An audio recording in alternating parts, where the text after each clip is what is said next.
I was clearing out the attic when I found it lodged behind a damp stack of newspapers, a yellow disposable camera covered in dust. It belonged to my brother Greg, who disappeared back in '94. Nobody ever found a trace of him. He just vanished one Tuesday evening. My hands shook as I took it to the pharmacy to get the film developed, thinking maybe, just maybe, it held a clue.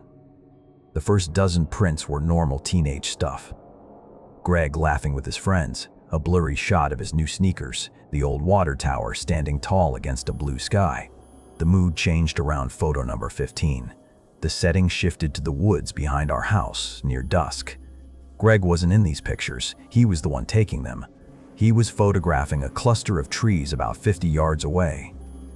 In the first shot, it just looked like shadows, but in the next one there was something pale standing between the oaks. It was tall, impossibly tall, and narrow. It looked like a mannequin made of wet clay. I grabbed a magnifying glass to look closer. The thing wasn't just standing there, it was leaning out, one long, jointless arm gripping the bark of a pine tree. The next 3 photos were blurry, taken in rapid succession. The camera angle was tilted, like Greg was running backward while snapping the shutter.